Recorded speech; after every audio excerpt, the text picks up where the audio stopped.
Mercedes-AMG Interview Lounge. Well, now he's a new book called Meditation for Fidgety Skeptics. And we're actually featured in this book. Is this like meditation for dummies? It's worse than that, actually. Yeah, that's why I came here to report part of it. I'm kidding. And I love you guys. The voice of Dan Harris. Hi, Dan. Yes, being obnoxious already. Yes, you are. You bring that out in me. Dan is probably the smartest guy I know, but he really can take it to a lower level. Well, you know, again, usually with an assist. I don't want to name any names, but his initials are Elvis Duran.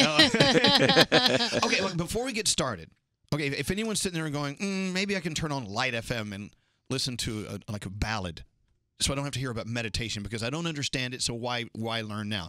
Let's talk briefly about a way you can explain meditation or do a meditation exercise that would make someone go, okay, I want to know more. I think the fact of the matter is that you are nuts. You are having a nonstop conversation with yourself. I'm not talking about you specifically, although this does apply to you because it's universal. Yes. We all have this voice in our heads that chases us out of bed in the morning and is yammering at us all day long. And what's the voice saying? What's it saying? It wants stuff. It doesn't want stuff. It judges people. It judges yourself really harshly. It's thinking about the past, thinking about the future to the detriment of whatever is happening right now. This is the nature of being a human being. And when you don't see this conversation you are having with yourself, it owns you. This is why you do all the things you wish you didn't do. You eat when you're not hungry. You check your email in the middle of a conversation with your kid. You lose your temper when it doesn't make any sense. You say things on the radio that you regret, like I may do here today. Yes. And it's all because you have this, some people call it ego or inner narrator voice in your head that you are blind to because nobody bothers to point this fact out to you. Meditation is just making you aware of this so that it doesn't own you. Okay, so how can meditation calm down the voice in my head or redirect it into a more positive voice that can help me? I think it's really about seeing it. As they say in AA, the first step is admitting it. And meditation, the exercise is really simple. You're just trying to focus on the feeling of your breath coming in and then going out. And then when you get distracted, you start again. And that getting distracted is the key moment. Most people think when they get distracted, oh, I can't meditate because I keep thinking. They think they failed at meditation. Right. But when you see how distractible you are, how nuts you are, what a zoo it is between your ears, then the zoo doesn't own you as much. And that is a radically different way to live your life. It doesn't mean you won't make mistakes anymore, but you might get 10% better, and that 10% investment or return on investment can compound annually. I have a question. Yeah, well, before you do, keep in mind that there are two different things on our show anyway, and I know in Dan's mind, the mental health and being nuts are two different things in this conversation. That's right. We're talking about how we are just so distracted by these voices in our head. Yes. And we all are. We all share that. Yes, Danielle. So if you're telling me that it's what you're saying, concentrating on my breath in and out, and then when I feel myself getting distracted, starting over, if it's that simple, then why are there so many damn pages in this book telling me how to do it? Because people need to hear it over and over and over again. You need to hear it 17 ways before you can get the message. This is so counterintuitive. We evolved, we descended from nervous monkeys. You know, we evolved to look for threats like saber-toothed tigers or find sources of pleasure like food. Right. We did not evolve. So therefore, we have a racing mind. Okay. And so meditation is trying to hack evolution. You are trying to stop a habit that you've built up over a lifetime.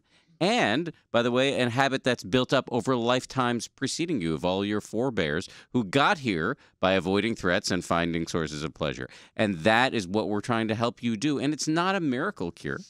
It's not a miracle cure. Right. By the way, the other pages in the book also help you get over some of the other challenges, like finding time to do it, Okay, that's keeping the habit established, worries about. Some people worry that if they do this, they're going to lose their edge. And so we address all of them. Basically, we came up with a list of the 8 big obstacles that stand in the way of doing meditation. Well, that's good. And then we tackle them all systematically. And I just want to amplify what you said, Elvis. That when I talk about you being nuts, I'm not talking about mental illness. I'm talking about the basic human condition that very few of us are aware of, because in our culture it is rare to have it pointed out to you that you have this nonstop conversation going on in your head. I love you. Kiss me. Mwah. Now, okay, let me give you an example of what I think about when I meditate. Everyone meditates differently. Okay, so Danielle. Yeah. I will be sitting in my living room in New York City with a loud city outside, okay? I will close my eyes. With your dog in your lap? Yeah, sometimes not. I will close my eyes and just start breathing in. And I'm thinking, here's what I'm thinking. I'm thinking. Okay, I'm thinking, I'm inhaling, I'm exhaling, I'm inhaling. Ooh, I just heard a car horn honk. Okay? Exhale, inhale. I just heard a jackhammer. Okay, let it go. Let it float away. Exhale.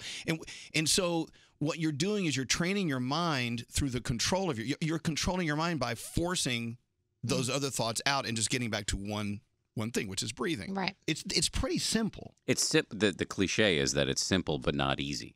It's really hard to stay, you try to sit and stay focused on one thing, your breath, and then you just see, oh my God, I'm thinking about, where did gerbils run wild, and why did Dances with Wolves beat Goodfellas for Best Picture in 1991, and blah, blah, blah, and, what's the definition of if, and do I need a haircut, and your mind just goes bazonkers, and that's actually really important to see, because that is happening to you and to everybody listening all day long, and that cacophony is driving you blindly. You need a haircut, by the way. I do? Ashton. Hello, Ashton. Like no, your hair looks good. I'm kidding. Hello, Ashton.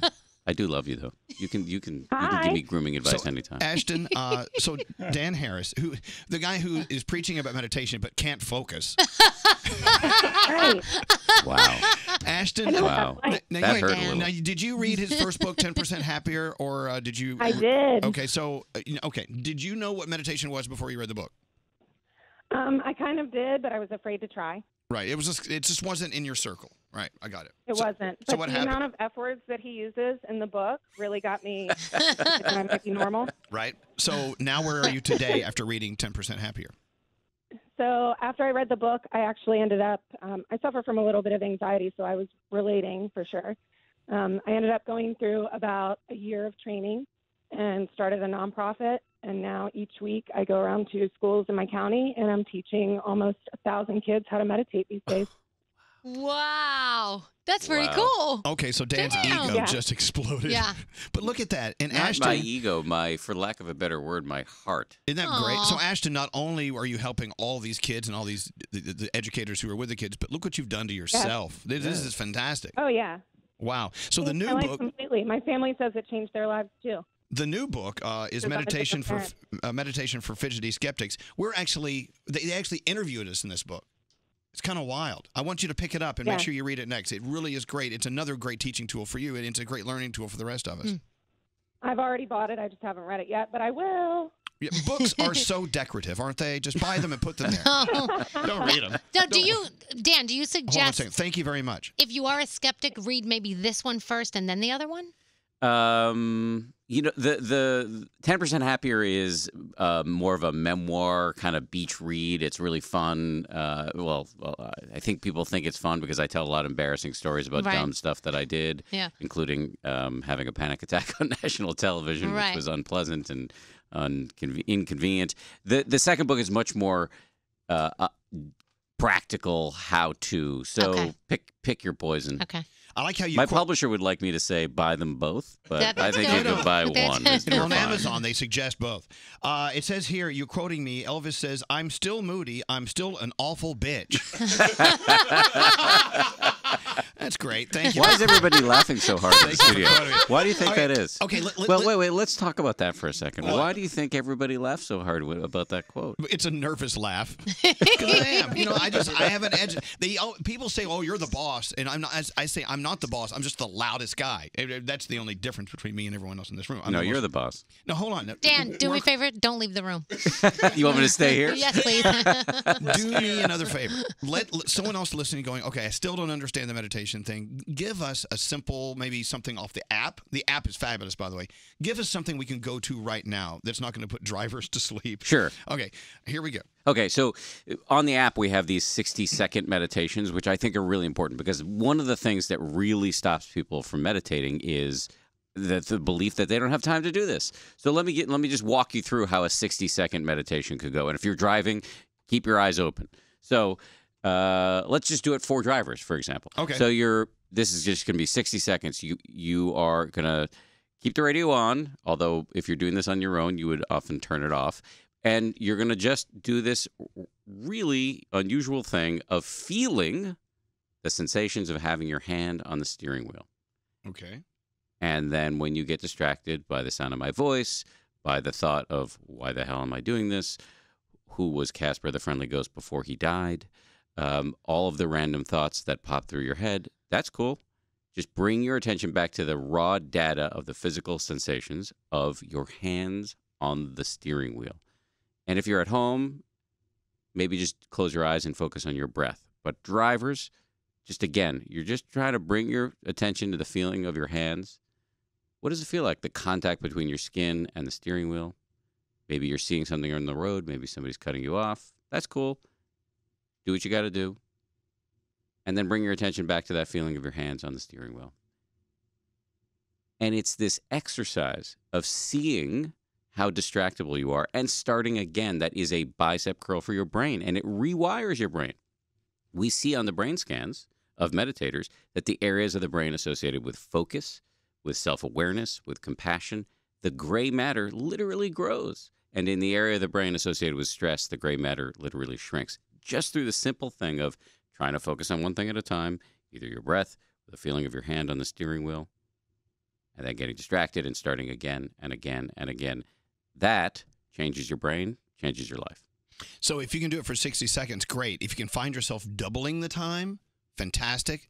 But you know what? Never get worried about not having enough time, and never get worried about doing it wrong, because that really goes against the whole point. The whole point is to, as you start to drive off the road, just put your steering wheel back on the road. Yep. By the way, Richie Rich. Oh, you think that's who he was? I think Casper, the Friendly Ghost, used to be Richie Rich. That's a really good theory. Just saying. Oh my gosh. Really?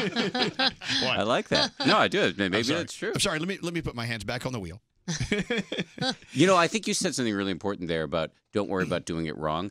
The moment when you feel like you're doing it wrong, which is usually when you feel like you've been distracted, that we need to reframe that as a victory, and as a victory of real consequence, because when you see how nutty it is in your head, then the nuttiness doesn't own you as much. And again, that is the fruit. That is the purpose Own of the doing nuttiness this. is what you're saying.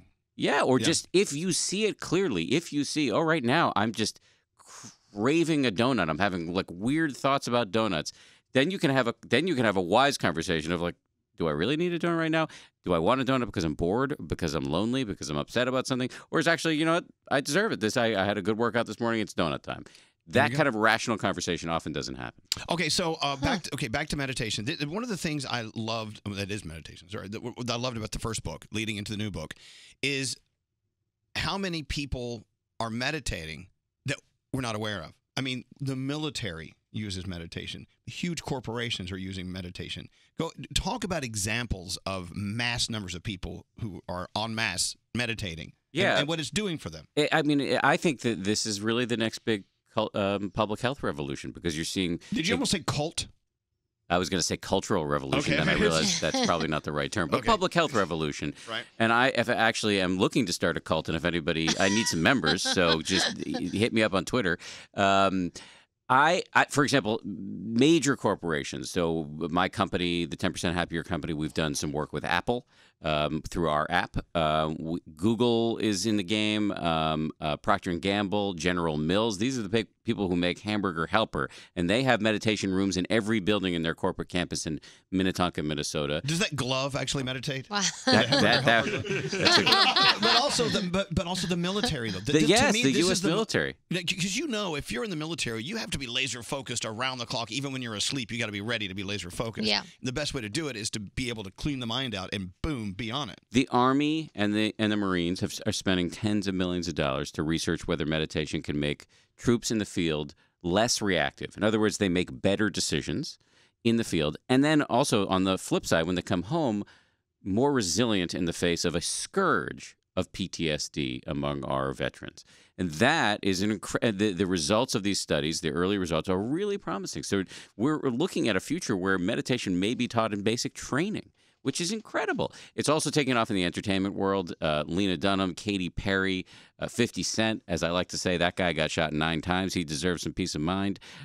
So it's in the sports world, Novak Djokovic, the Chicago Cubs, the New York Knicks, who aren't that great right now, but don't hold that against meditation. We're seeing it in every corner of the culture, and I think that's incredibly exciting. And the reason why I wanted him to talk about that is because it's not just a hide it under the rug, no, sweep it under the rug kind of thing. This is real and everywhere around you. So why don't you be a part of it too? All right, let's take it from one extreme to the other. In my opinion, the easiest form of meditation is this: a little bit of silence. To the other extreme, Dan, talk about the most extreme meditation exercise you've experienced in your life. I'm assuming it's on a hill in another country. I mean, like how long you've gone without speaking to people or eating? No, really. I mean, take it to a place that none of us are going to ever go. Okay, so it does not involve me sitting on a Himalayan mountaintop in loincloth, which you'll be happy to hear. You have done that, though, right? No, but you want to? But not the loincloth part. But the Himalayas sound nice. Okay.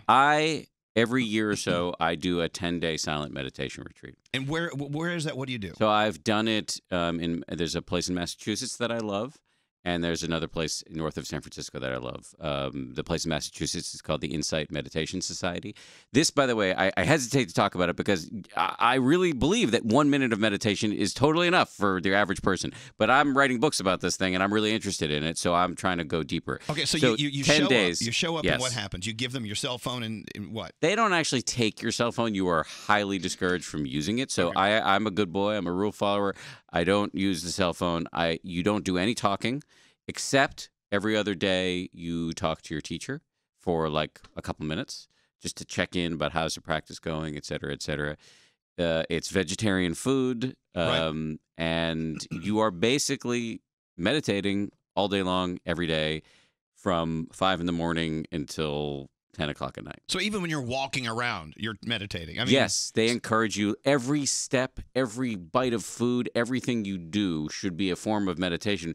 By the way, meditation just means really paying attention to whatever you're doing right now. Being hyper mindful of every. So when you take a bite of something, you feel the sensation of the acids and the fruit hitting your tongue. Wow. And you actually taste your food, which most of us we're eating. While we're eating, we're hunting around the plate for the next bite. We're not actually living our lives. We're just living for the next thing. And so in meditation retreat, you really drop into what's happening right now, which is a completely different way of living. And it's great because you have nothing else to do. Mm-hmm. You have nothing to anticipate the rest of the day other than you just being quiet. Now, what was it like? What does it do to your mind when Brody needs to hear this.